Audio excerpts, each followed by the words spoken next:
하나님이 지으신 그 모든 것을 보시니 보시기에 심히 좋았더라. 저녁이 되고 아침이 되니 이는 여섯째 날이니라.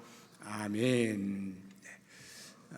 오전에 말씀을 드린 대로 우리 조대희 목사님 나오셔서 존귀함이 아름다움입니다, 이런 말씀의 제목으로 말씀 나눌 때 은혜가 있길 바라고요. 우리 같이 한번 인사하겠습니다. 너무 오랜만에 만나서 나오시면.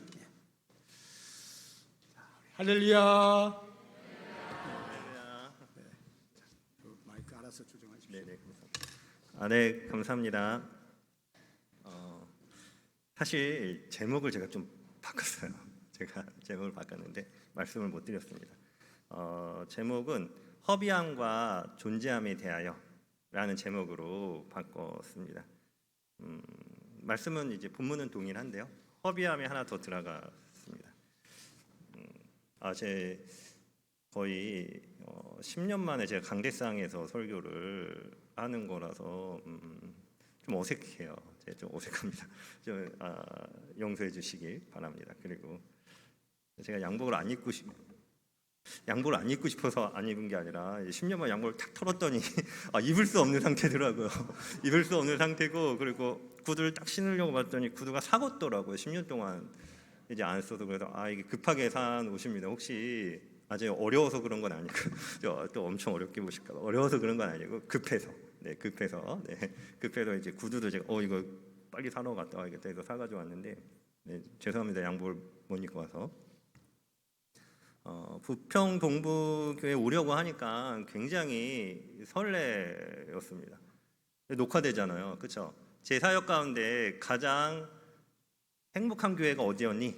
네가 제일 사랑하는 교회가 어디였니? 라고 물어보면 저는 부평 동부교회라고 늘 이야기했고 지금도 믿고 제일 행복했습니다. 제 사역 가운데 정말 이게 교회다, 이런 교회를 하고 싶다, 이런 교회는 제 부평 동부교회가 유일했던 것 같습니다. 녹화되죠? 거짓말 아닙니다. 진짜입니다. 네, 이제 다른 목사님께 혼날 수도 있는데, 네, 제 진심입니다. 항상 그랬고, 면접 볼 때 어디가 제일 좋았어요? 그럼 저는 부평 동부교회가 제일 좋았습니다. 그리고 제가 담임 목사님을 이제 저만 그렇게 생각할 수 있는데, 저는 나름대로 맨날 마음의 스승이라고 생각하고 살았어요. 그때 늘 제가 어려울 때 찾아갔거든요.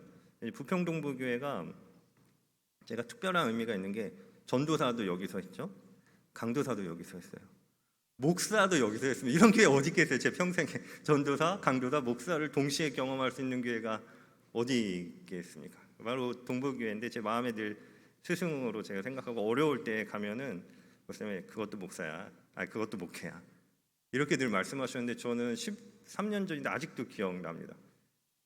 그것도 목회야. 제가 청년부 처음 올라갈 때 제 설교할 때 기억이 나거든요.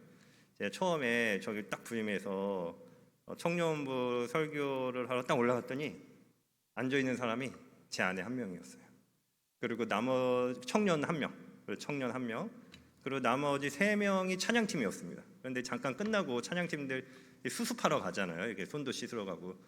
그러니까 아내랑 제 청년 한 명, 그때 그 신슬기 자매님이었나, 최문이었나, 하여튼 뭐 그랬던 것 같아요. 그 딱 2명 앉아있고 새벽 화장실 갔다고, 나 설교해야 되는데 뭐하지? 이랬던 기억이 납니다. 그리고 제가 동부교회를 정말 좋아하는 게 장로님들께도 진짜 사랑 많이 받은 것 같아요.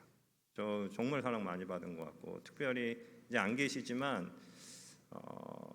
저 홍태수 장로님 제가 진짜 사랑했던 것 같아요. 저 정말 많이 사랑해 주셨고, 제가 나중에 목회를 해서 장로님을 만나면 이런 분들 만나면 정말 하나님의 은혜겠다라는 생각들을 들었던 것 같습니다. 그리고 진짜 잘해 주셨어요. 전도 그 다른 장로님들도 정말 밥도 많이 사주시고 네, 그 병원 진료도 이렇게 많이 해주시고, 하여튼 엄청 잘해 주셨습니다. 엄청 잘해 주셨고, 제가 사진을 몇 장을 가지고 왔습니다. 그때 사진인데, 청년들이 제가 그만둔다고 하니까 앨범을 모아서 해줬어요. 편지랑 써서. 제가 다 가져올 수 없어서 몇 장 가져왔습니다. 제가 얼마나 사랑을 받았는지 동부교회에서 잠깐 보실 수 있으실 것 같아요.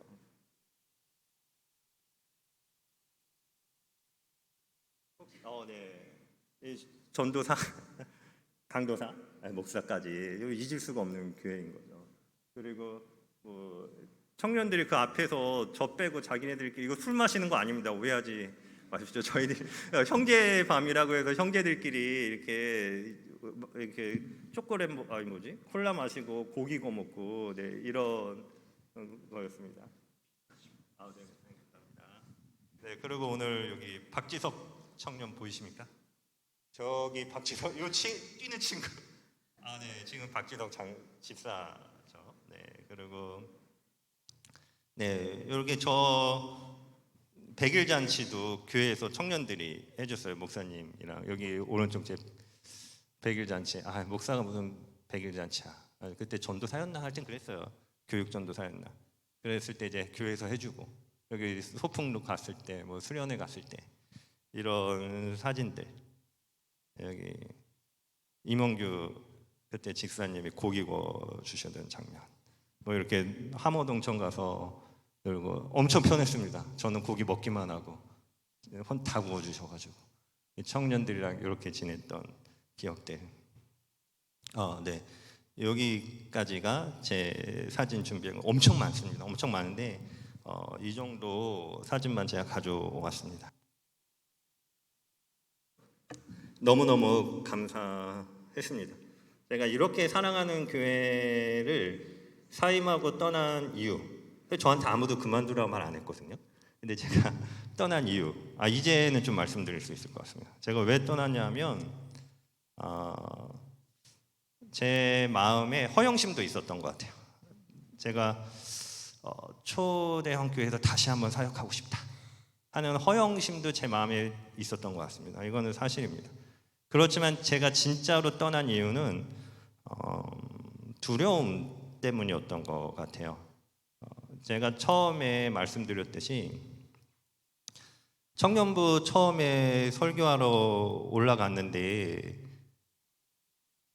저희 4명이었습니다. 4명이었고 제 아내랑 그 청년 1명, 그 친구만 있었는데 한 1년 반 지나니까 20명 되더라고요. 그리고 또 한 1년쯤 지나니까 30명, 40명, 50명이 막 되는 거예요. 50명을 왔다 갔다 하더라고요. 그리고 중고등부도 제가 했었는데 부흥이 되더라고요. 그런데 이게 부흥이 되니까 나름대로 어떤 생각이 들었냐면 이게 내년에도 가능할까? 이게 내년에도 되는 거야? 갑자기 다 떠나는 거 아니야? 이런 생각이 들더라고요. 그리고 너무 사랑을 많이 받으니까 이거 이렇게 사랑받아도 되나? 너무 부담스러운데 굉장히 두려웠던 것 같아요. 두려웠던 것 같고 그래서 제가 여기서 더 하다가는 너무 그 스트레스 받겠다. 내가 그 두려움 때문에 라는 생각이 들었던 것 같습니다. 제가 돌이켜 생각해 보면 제 실력보다 부흥을 한 거예요. 제 실력보다 사실 제 실력이 있었으면 안 두려웠을 텐데 실력보다 부흥을 하니까 두려웠던 거고 그 교회 부흥을 왜 했을까 생각을 해봤더니 담임 목사님, 장로님, 집사님, 청년들이 정말 똘똘 뭉쳐서 청년부를 도와주셨어요. 정말 한 분 한 분 빼놓지 않고 돈도 뭐 돈 모자라 다 써. 계속 다 해주고 뭐 장소 모자라 만들어줄게 다 써. 뭐 어디 가고 싶습니다 캠핑을 그래 가 해서 온 교회가 기도해 주시고 지원해 주셔서 제 실력보다 부흥을 했던 거죠. 그때는 몰랐던 것 같아요. 제가 어려서 그때는 왜 이게 부흥하지? 그냥 걸어 다니다가 아이들이 들어왔거든요. 청년들이 들어오면은 정착하고 그러니까 이게 왜 그러지? 그런 생각이 들었던 것 같고 그래도 저는 이제 못하겠다 이거 그때 너무 작았죠. 너무 어렸던 것 같습니다. 그러면서 든 생각이 부평동부교회 목사님과 장로님들 그리고 여러 성도님들이 정말 나를 많이 사랑해 주셨구나. 그래서 좋았던 거구나. 그런 생각이 듭니다. 진심으로 그때는 감사 인사 제대로 못 드렸는데 진심으로 감사 인사 드리도록 하겠습니다. 감사합니다. 네.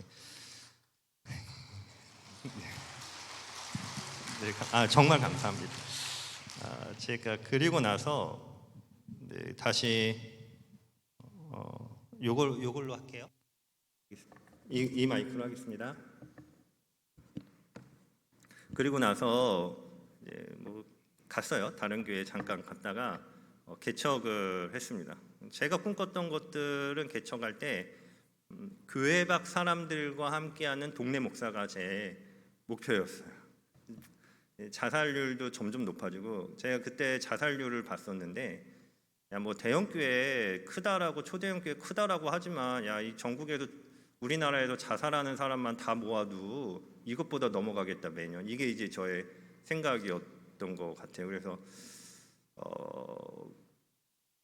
안 믿는 사람들을 만나야 되는데 교회 밖 사람들도 목사가 필요한데 어떻게 하면은 교회 밖 사람들에게 내 목사가 될 수 있을까? 이게 저의 고민이었고 그래서 이제 교회 밖 사람들과 함께하는 동네 목사다. 이게 나다. 이러고 개척을 시작을 했습니다. 근데 그 당시에는 제가 했던 개척이 개척으로 인정받지 못해서요. 진짜 아무런 도움을 받지 못했어요. 네, 진짜 아무런 도움을 받지 못했습니다. 그게 뭐 개척이야? 다 이런 뉘앙스. 원래 줘야 되는 그 전별금도 못 받고 제가 나왔던 기억이 나오는데요. 우리 교회 아니 동부교회 아니고 다른 교회 나는데 제가 버전 1의 개척을 했습니다. 10년 전에. 그때 교회 밖 사람들과 함께하는 동네 목사가 되기 위해서 인생을 허비해야겠다라는 마음을 가졌습니다. 전 나름대로 철저히 생각했어요. 어렵겠지 개척하면 어렵겠지. 도와줄 사람도 없고 따라온다는 사람도 없고 맨 땅에 헤딩해야 되고 아무것도 없고 그리고 힘든 길밖에 안 보이는구나. 그런데 혹시 내가 이런 식의 개척이 성공되면 내 후배 목사들과 그리고 내 다음 세대에 살아갈 친구들은 아이디어를 얻을 수 있는데 내가 한 개척에 대해서 개척의 길에 대해서 아이디어를 얻을 수 있는데 전체적으로 봤을 때 하나님 나라라는 전체적인 관점으로 봤을 때 내가 이 개척을 뛰어들면 손해 보면 내 인생 정도겠구나. 그리고 조금 더 내가 손해 본다면 미안하지만 아내 손해 보겠구나. 그리고 조금 더 확장하면은 5살짜리, 7살짜리 자녀들 정도 인생이 허비되겠구나. 그럼 뭐 나머지야 뭐 다 알아서 잘 사실 테니까. 제가 용돈 좀 못 드려도 뭐 알아서 사실 거고 뭐 이러니까 이 정도 손해 보겠구나. 이 정도 인생이 허비되겠구나.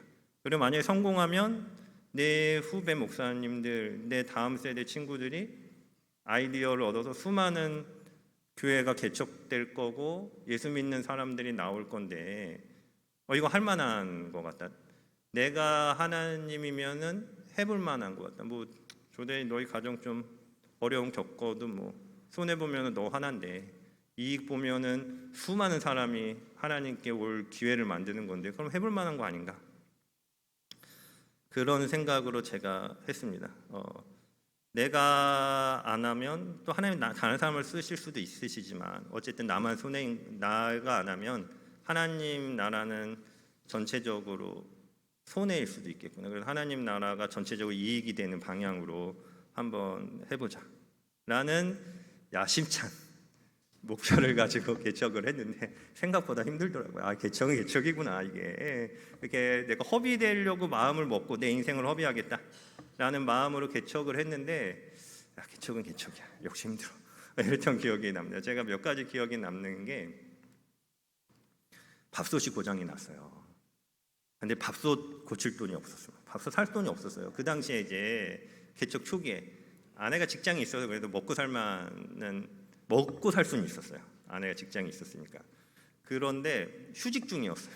저희가 대출 받아서 이제 아내 복직하기 전까지 그 대출금으로 살아야지. 이런 데 이제 생각했는데 그 사이 아내가 복직하기 전에 고장이 났어요. 밥솥이. 그런데 밥솥 고칠 돈이 없어가지고 이제 밥을 이렇게 냄비에다가 해먹고 뭐 아이들이 깜짝 놀래더라고요. 제가 가끔 냄비에 지금도 하면은 냄비에도 밥을 할 수 있어. 그래서 원래 이렇게 할 수 있어. 그래서 이제 해먹었던 기억, 그리고 처가집 가서 밥 얻어왔던 기억도 있고 몇 가지 기억이 납니다. 그리고 이제 돈이 없으니까 아이들 통장을 깼어요. 그 전까지는 그래도 좀 괜찮았거든요. 아이들 통장을 깼습니다. 첫 번째 깰 때는 괜찮았어요. 두 번째 깨러 갔더니 이제 옷도 추리하게 입고 갔거든요. 항상 뭐 은행 가는데 뭐 정장 차림하고 갈 필요 없잖아요. 그래서 이제 추리하게 하고 왔더니 이 돈을 어디다 쓸 거냐, 이 돈을 왜 찾을 거냐, 진짜 찾는 거냐, 어디 전화 받은 거 없냐, 막 계속 저한테 연락을 이야기하는 거예요. 이제 그때는 몰랐죠. 왜 나한테 그러나. 그래서 제가 그 자존심 상하잖아요. 그래서 나름대로 아빠인데, 아버지인데 내가 돈이 없어서 아이들 돈을 깨야겠다, 이걸 말을 못해서 제가 뭐 괜찮다, 전화 받는 데 없다, 나 그냥 찾아줘라, 내 돈인데 왜 못 찾게 하냐. 그리고 은행 계속 안 찾아주려고 그래서 제가 결국 나중에 그게 아니라 내 돈이 없다, 내 돈이 없어, 지금 돈을 써야 되니까 지금 생활비가 없다, 내 돈을 달라, 왜 내 돈을 안 주냐. 그래서 이제 받았던 기억이 납니다. 또 몇 가지 기억이 나는데요. 동네 아파트 분리수거일에 제가 기도하는 마음으로 맨날 거기 나갔어요. 거기 나가서 사람들 책 버리고 장난감 버리는 거 보면은 가서 아주머니한테 아주머니 나 그거 좀 달라고, 내 애 장난감 주고 싶은데 그거 달라고 그랬습니다. 그러고 그거 가져와 가지고 씻어 가지고 이제 몰래 숨겨 놓다가 이제 아들 주면은 아들이 막 아빠 이런 장난감이 어디서 하고 막 너무 좋아하는 거예요. 이제 그 장면을 봤던 거, 제가 요런 기억이 개척 5년 차까지 아주 힘들었습니다. 개척은 개척인 것 같구나. 그래서 제가 개척은 개척이구나, 이거 그냥 하는 게 아니어서 허비된다고 뭐 야심차게 멋지게 시작했는데 뭐 내 인생 허비할 거야. 그런데 이건 뭐 힘드네 생각보다, 이랬던 기억이 그리고 혹시 걱정하실까 말씀드리는데 지금은 그렇게 어렵지 않습니다. 개척했는데 왜 안 어렵나? 하나님 은혜 주셨어요. 여러 가지 방향으로 하나님 은혜 주셔서 그렇게까지 어렵지 않습니다. 혹시 걱정하실까 봐 제가 말씀드립니다. 그리고 개척 한 1년, 2년, 3년, 4년, 5년, 6년, 7년, 8년, 9년 주위 사람들이 물었습니다. 너 목사인데 뭐해? 저 개척했습니다. 개척 몇 년 차야? 1년 차야. 성도 몇 명이에요? 성도 없지. 개척인데 성도가 어디 있어? 개척 2년째 때도 너 뭐해? 개척교회 목사님이세요? 네, 개척교회 목사님. 몇 년 되셨어요? 2년 됐는데요. 성도 몇 명인가요? 성도 2명. 그러세요. 네, 그 눈빛이 있어요. 그러세요. 네, 그 눈빛. 저만 그렇게 느꼈을 수도 있어요. 그렇게 9년까지 개척교회 뭐 하세요? 목사입니다. 무슨 교회요? 개척교회 목사인데요. 성도 몇 명이세요? 네, 몇 명 없죠.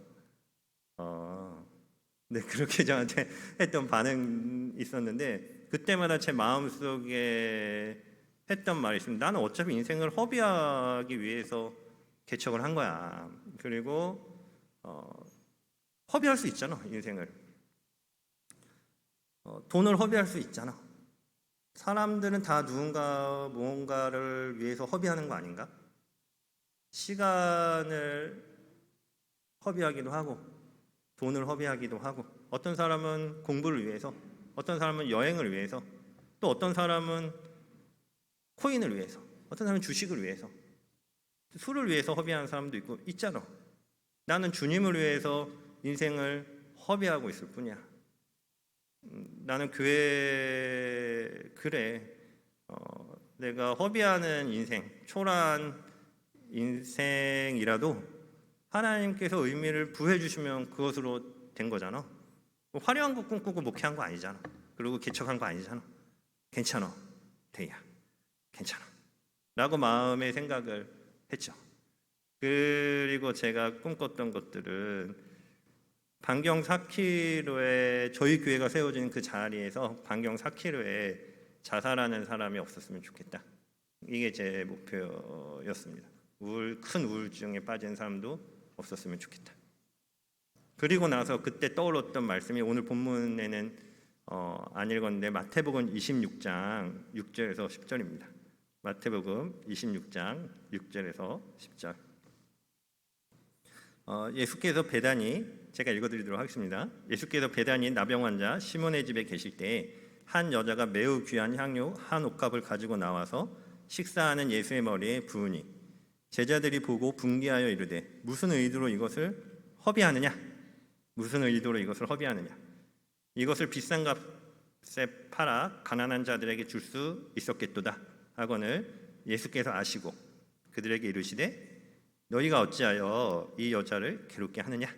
그가 내게 좋은 일을 하였느니라.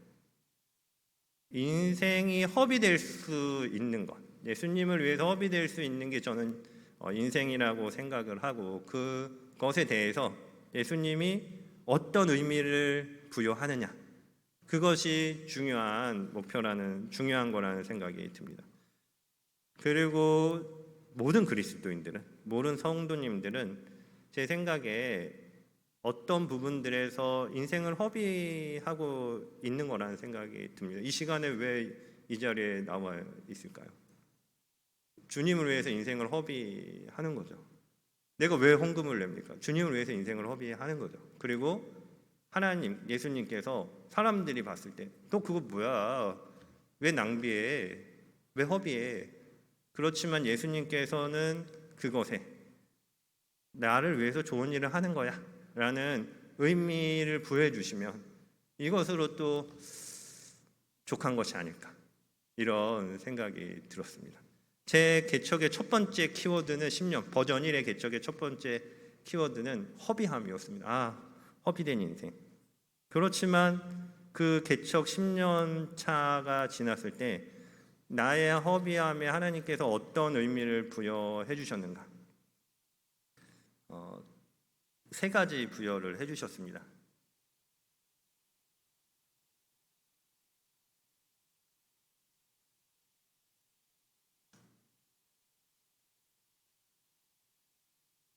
네, PPT 잠깐, 교회 장소 준비시켜 주셨어요. 이 교회 장소 10년 동안 꾸역꾸역 모아서 나는 개인적으로 혼자 헌금 내고 모으고 헌금 내고 모으고 성도들도 헌금 내고 모으고 해서 빚 없이 이렇게 장소를 준비해 주셨습니다. 물론 또 제 집이 조금 이렇게 종량이긴 했지만 어쨌든 뭐 허비하기로 한 거니까, 네, 허비하기로 한 거니까. 근데 여기 하나님께서 의미를 부여주셔서 교회 장소를 준비해 주셨습니다. 그리고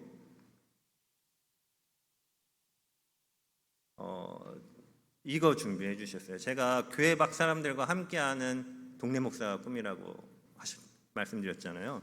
그거에 하나님의 의미를 부여해 주셨다고 생각됩니다.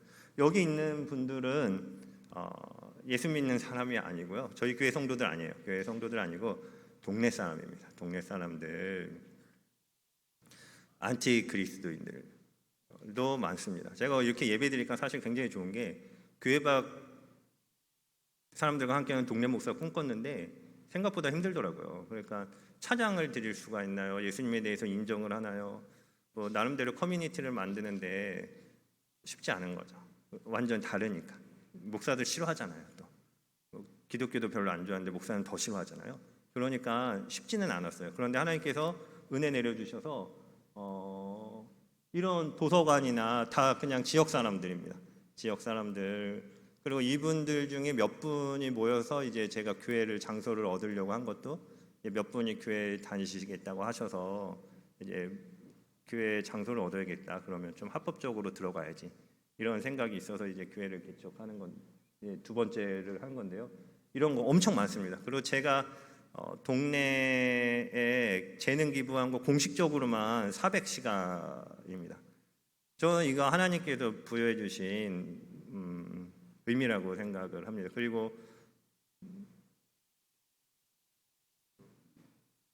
그리고 또 하나는 저는 목회 철학을 준비해 주셨다고 생각해요. 여기 허비된 저의 10년의 인생을 가지고 하나님께서 무엇을 해주셨냐? 교회 장소 주셨습니다. 감사하죠. 크게 어렵지 않게 준비했어요. 물론 이제 다 뭐 개척이 다 어려움은 있죠. 어려움은 있는데 그렇게 크게 PPT 바꿔주셔도 될 것 같습니다. 네, 화면 전환해 주셔도 될 것 같습니다. 했죠. 그렇지만 뭐 어쨌든 뭐 그냥 은혜 주셨습니다. 은혜 주셨고, 그리고 함께할 사람들, 저희 독서회가 뭐 열심히 하는 분들은 그렇게 많지는 않은데, 그래도 저희 회원들은 한 300명 정도 이제 모여 있어요. 뭐 열심히 하는 사람 많지 않습니다. 뭐 열심히 하는 사람 많지 않지만 한 300명 정도 주셨고, 그리고 도서관에서 저 많이 찾아요. 강의 좀 해주세요. 제가 이제 강의 프로그램을 만들어서 기독교 가치관으로 녹아내는 강의 프로그램들을 만들었는데 사람들에게 호소가 됐던 것 같아요. 기독교 가치관이니까. 제가 뭐 강의는 그냥 하는데 제가 기독교인이잖아요. 제가 목사잖아요. 그러니까 안 녹아내릴 수가 없죠. 저의 가치관이. 그리고 그걸 녹아내리려고 한 사역인데, 그래서 사람들이 가끔씩 교회 같아요. 이런 분들이 계세요. 그냥 독서 모임을 하는데 교회 같네요. 혹시 목사님이세요? 어디서 많이 듣던 목소리 톤인데 이 톤? 막 이러면 어디 교회 다니시는 분들 이 목소리 톤 많이 듣던 목소리 톤인데 뭐 이러시는 분들도 계시고, 저는 여기에서 하나님께서 의미를 부여 주셨다는 생각이 듭니다. 그리고 또 하나는 세 번째로는 목회 철학을 준비해 주셨습니다. 목회 철학, 이제 제가 처음 개척 5년 동안 진짜 힘들었어요. 진짜 힘들어서 힘든 기억, 행복하겠죠. 그래서 힘든 기억이 진짜 많은데요. 이제 허리 디스크가 파열돼서 누워 있었습니다. 의사 선생님이 말씀하시길 의사로서는 수술을 지금 해야 되는데 이제 다리가 조금 새끼발가락이 조금 마비돼서 지금 수술을 해야 되는데 혹시 누워 있을 수 있으면은 아물기도 한다. 한 2년 정도 걸릴 수 있는데 지금 안 바쁘면 누워 있는 게 더 좋을 것 같다. 어차피 다시 재발하는다 수술해서. 그래서 2년 정도 뭐 개척해서 할 것도 없고 그냥 누워나 있어야겠다. 그래서 누워 있었는데 5년이 걸렸어요. 2년이라더니 5년이나 제가 2년 반 지날 때쯤에 수술할까 그냥 맨날 진통제 먹고 자야 되니까 뭐 너무 힘들더라고요. 그 약이 굉장히 몸이 처지더라고요. 굉장히 많이 몸이 처져서 맨날 주사 맞고 자고 이러니까 너무 힘들어서 위도 너무 아프고, 그래서 그냥 수술할까 그러다가 2년 반 버텼는데 이게 너무 아깝잖아. 그래서 또 기다렸는데 제가 1시간 정도 2시간 정도 앉아 있을 수 있는 컨디션이 생기는데 5년이 걸렸어요. 생각보다 길었습니다. 생각보다 길어서 이 5년 참 힘들구나 이런 생각들 지냈습니다. 그때 제가 누워 있을 때 느꼈던 것들이 있는데, 바닥에 누워 있으니까 귀가 발달하더라고요. 그때 아들이 5살이었는데 그 아이의 발소리가 콩콩콩콩이 아니에요. 누워 있으니까 쿵쿵쿵쿵 거인이 다가오는 것처럼 느껴졌습니다. 그리고 그 5살짜리 아이가 누워 있는 저에게 점프할까봐 너무 무서운 거예요. 그 아이가 너무 아픈데 이거 점프하면은 난 죽겠구나 이런 생각 들어서 너무 무서워서 이제 방호벽 치고 바닥에 누워 있는 게 이런 거구나. 제가 그 전까지 이제 9층 제 사무실 9층이었어요. 9층이었고 올림픽 공원이 쫙 보이는 굉장히 좋은 사무실이었습니다. 그 사무실에서 사람들을 볼 때나 바닥에 누워서 사람들을 볼 때랑 시각차가 이렇게 많이 나네. 누워서 세상을 본다는 거 이런 거구나. 위에서 아래를 보는 시각과 아래에서 위를 보는 시각의 차이가 이렇게 차이가 나는 거구나 라는 것을 제가 그때 깨달았습니다. 그리고 나서 제 존재 가치에 대해서 고민을 많이 했던 것 같아요. 돈도 아내가 벌죠. 집안 살림도 아내가 하죠. 아이들도 아내가 보죠. 나는 뭐하냐? 나는 누워있죠. 정말 이게 언제 좋아져? 참 나 쓸모없구나. 제가 그때 생각이 들었던 거 나 참 진짜 쓸모없구나. 뭐야. 진짜 쓸모없는 인생인 것 같아. 내일도 어둡고 모레도 어둡고 클피도 어둡구나. 이게 뭐야. 이런 생각이 들었어요. 없었습니다. 그게 하루 이틀 된 게 아니죠. 하루 이틀 된 게 아니라 그게 거의 매일처럼 그런 생각이 들었었는데 그때 제가 지켰던 게 몇 개 있습니다. 그때 지켰던 몇 개가 있는데 아무튼 새벽 3시가 됐든 새벽 4시가 됐든 하루 종일 누워 있고 자니까 이 감각이 없어요. 시간에 대한 감각이 별로 없어요. 그래서 진통제 약이 떨어지면 제 생각에 깼던 것 같아요. 제가 왜 새벽 3시에 깼나 하면은 진통제 약 먹고 깨면은 한 새벽 3시일 수도 있고 4시일 수도 있었던 것 같은데 그때 일어나면은 무조건 복음서 그냥 기도했죠.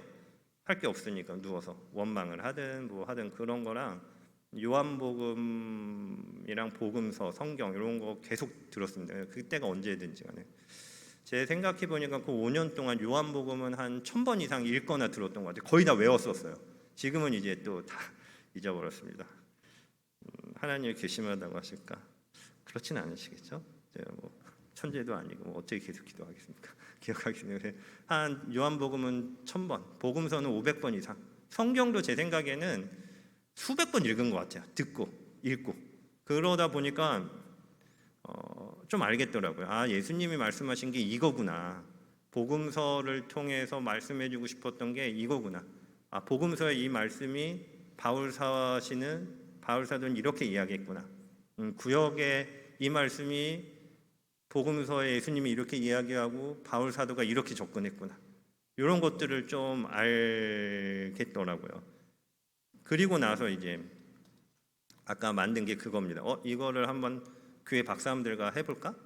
내가 깨달은 거를 했는데 하나님 은혜 주신 거죠. 어쨌든 그렇게 됐던 거고. 그리고 3년쯤 지나서 제가 새벽에 일어나서 기도하고 있는데 그때도 거의 비슷한 기도했던 것 같아요. 하나님 저 뭐 하고 있어요? 아, 이거 저 너무 비참합니다. 그래도 저 하나님 아시잖아요. 저 나름대로 인정받고 사랑받았던 사람인데 하나님 이거 너무 쓸모없는 것 같습니다. 라고 기도했을 때 하나님께서 말씀을 주시면서 저한테 이렇게 말씀해 주시는 것 같았어요. 제 마음에 떠오른 말씀이겠죠. 그동안 성경을 많이 봤으니까 성경이 조합되면서 떠오른 말씀이겠죠. 그 말씀이 창세기 1장 31절입니다. 창세기 1장 31절. 하나님이 지으신 그 모든 것을 보시니 보시기에 심히 좋았더라. 저녁이 되고 아침이 되니 이는 6째 날이니라. 사랑하는 그때 제가 들었던 게 사랑하는 아들아, 너는 쓸모를 가지고 지금 사람을 바라보고 있는 것이냐? 너 자신을 쓸모로 보고 있었던 거야? 너 그렇게는 사역할 수 없어. 사람은 쓸모가 아닌 존재로 바라봐야 돼. 너는 존재로 사람을 바라보는 방법을 배워야 할 거야. 존재함이 곧 가치난다. 그 존재함으로 그 가치를 아는 것을 봐야 돼. 그리고 그 존재한 사람이 존재한다는 그 자체를 가지고 내가 아름답다라고 이야기했단다. 라는 생각이 마음에서부터 울렸던 것 같습니다. 그리고 나서 복음서를 보니까 예수님께서는 사람을 존재로 만나셨다는 생각이 들어요. 예수님께서 사람들을 쓸모로 만나지 않고 존재로 만나셨던 것 같습니다. 수많은 병자들, 여자들, 아이들 그들에게 무슨 그 당시 문화적, 경제적, 사회적 배경에서 쓸모가 있었겠습니까? 그런데 예수님께서는 그들을 존재로 만나셨던 거죠. 하나님께서 아름답게 보시는 그 존재의 아름다움을 다시 발견할 수 있게 도와주시고자 그 사람들을 만나셨다는 생각이 듭니다. 저는 사역이 조목사 사역이 뭐야? 라고 묻는다면 저는 존재의 아름다움을 잊은 사람들을 만나서 또는 존재의 아름다움을 잠깐 놓친 사람들을 만나서 그분들에게 그들의 존재가 얼마나 아름다운지를 알려주고 그리고 그 존재의 아름다움이 찬란하게 빛날 수 있게 도와주는 것이 저는 사역이라고 제 자신에게는 그렇게 대답하고 있습니다. 그렇게 한 3년쯤 지나서 그렇게 만났고 그런 생각을 하게 되었고 그리고 나서 2년 정도 더 흘렀죠. 그리고 나서 다시 하나님이 걷게 해주셨어요. 그냥 걸을 수 있었어요. 좀 아프지만 한 2시간 정도씩 앉아 있을 수 있고, 그리고 나서 2018년부터 도서관에서 독서회를 만들었고, 그 독서회가 하나님께서 은혜 주셔서 사람들에게 입소문이 났고, 사람들이 위로받는다고 했고, 이런 독서회 모임을 기다렸다고 했고, 그래서 사람들이 찾아주고 전화해주고 만나주고, 그 중에 몇 명은 성당으로 가기도 하고 다른 교회로 가기도 하고, 그렇게 시간이 흘렀던 것 같습니다.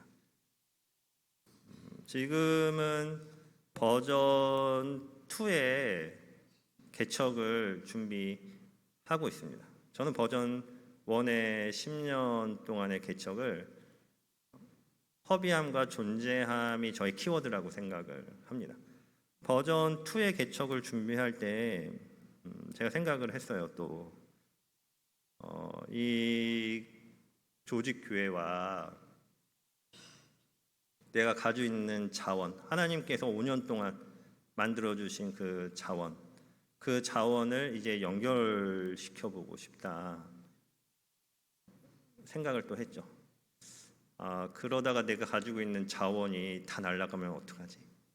이제 좀 그래도 애들 밥이라도 좀 사줄 수 있는데 내가 가진 자원들 다 날아가면은 어떡하지? 또 허비되는 거야?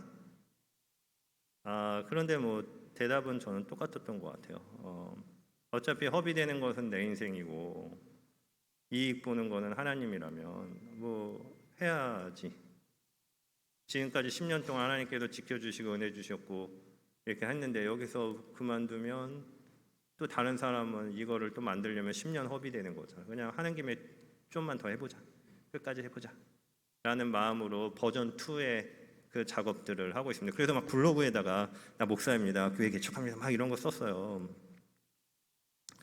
역시나 3분의 1이 지금 8월 달에 시작했는데 역시나 3분의 1이 나가고 있습니다. 제가 이거 할 때 저희 리더들의 3분의 1, 저희 수강생들의 3분의 1, 제가 강의했던 것들의 3분의 1들이 정확하게 약속이 난 듯이 사라지고 있습니다. 역시 허비되는구나.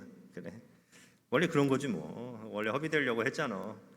설마 다 허비되진 않겠지. 이런 생각들 하면서 지금 하고 있습니다. 저는 이 버전 2의 개척이 힘들 것 같아요. 이거 생각보다 힘들지 않았으면 좋은데 힘들 것 같습니다. 안 힘들었으면 좋겠어요. 그래서 왔습니다. 기도해 주세요. 너무 힘들지는 않게, 이제 조금 힘든 거야 뭐 할만하니까 조금 힘들고, 이제 너무는 힘들지는 않게 좀 기도 부탁드리려고 저는 왔습니다. 하나님께서 제가 할 수 있는 거는 허비함인 거고, 내 인생에 대한 허비, 내가 가지고 있는 자원에 대한 허비인 거고, 그것에 의미를 부여하시는 분은 이제 저는 하나님이라고 생각이 듭니다. 제 앞으로 버전 2 개척의 10년이 어떤 키워드일지 저는 잘 모르겠습니다. 뭐 그러고 망했더라, 뭐 그럴 수도 있겠죠. 하나님만 못했더라, 뭐 그럴 수도 있고, 아니면 엄청 부흥했더라, 아니면 이 시대의 영적 흐름을 바꿨더라, 뭐 이럴 수도 있겠죠. 그 10년 후에 어떤 키워드가 저한테 하나님께서 주어지실지는 모르겠지만 앞으로 10년 동안 저의 잘 허비했으면 좋겠고, 그리고 하나님께서 필요한 의미들을 부여해 주셨으면 좋겠다 하는 게 제 기도 제목입니다. 그리고 8월에 이제 교회 밖 사람 8월 13일 날 그냥 저희들끼리 조촐하게 첫 예배를 드렸습니다. 이제 한 3번 정도 드렸는데, 그리고 8월 달에 교회 밖 사람들과 함께 하려는 사역을 3개를 했어요. 3개를 제가 기획하고 이거 될 거야. 이러면 사람들이 몰려올 거야. 그런데 3개 중에 2개가 실패했습니다.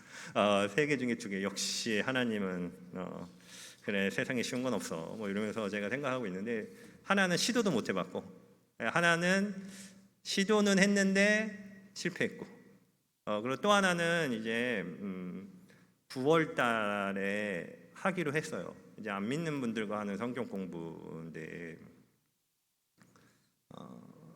하기로 했어요. 지금 저희들 독서회 리더가 이제 4명 남아 있는데 이제 떠나셔서 그 4명이 다 성경 공부를 해보겠다. 이렇게 말씀을 하셔서 성경 공부를 하기로 했어요. 저는 이런 것들은 제가 할 수 있는 게 별로 없는 것 같다는 생각이 듭니다. 사람들, 예수님 안 믿는 사람들이 성경 공부를 하겠대? 이거는 제가 할 수 있는 게 아니죠, 사실. 제가 할 수 있는 게 아니라 9월 달에 시작하니까 내일 마음이 변할 수도 있는 거고 모레 마음이 변할 수도 있는 거고 성경 공부 딱 해봤는데 별로요? 라고 하고 또 떠날 수도 있는 거고 이거는 제가 할 수 있는 영역이 저는 아니라고 생각합니다. 제가 할 수 있는 거는 여기까지인 거고 전 물론 최선을 나머지도 다 하겠지만 나머지 부분들은 하나님께서 은혜 주셔야 가능하지 않을까. 사실 기도가 제일 저는 절실한 것 같습니다. 기도가 돼야 사람들의 마음이 움직이는 거고 성령님이 함께 해주셔야 예수님을 믿게 되는 거고 그래야 그분들이 변화되고 예수님 만나면 그 독서회 분들 전부와 은혜를 주시는 건데 저는 이제 최선을 다해 보려고 하는데 제 강의 다 빼고 하는 거거든요, 사실. 하는데 하나님께서 은혜 주시기를 정말 기도해 주시면 좋겠습니다. 그리고 염치 없지만 저에게 사랑을 많이 주셨던 우리 성도님들께서 기도도 많이 해주셔서 정말 의미 있는 것들을 부여해 주시고 그리고 저의 건강을 위해서도 기타 등등 저희 가정이나 생각나실 때 교회 밖 동네 사람들과 함께하는 동네 목사로서 잘 설 수 있도록 생각나실 때 한 번씩 기도 부탁드립니다. 말씀을 정리하겠습니다. 그리스도인의 삶은 어떤 면에서는 인생을 허비하는 거라는 생각이 듭니다. 그리고 그 의미를 부여하는 것은 예수님의 권리라고 생각합니다. 그리고 사람을 바라볼 때 하나님께서는 존재함이 곧 가치라고 말씀하셨습니다. 우리가 이런 말씀들을 기억하고 우리들 삶에 적용할 수 있으면 좋겠습니다. 오늘 말씀은 여기까지 함께 하도록 하겠습니다. 감사합니다.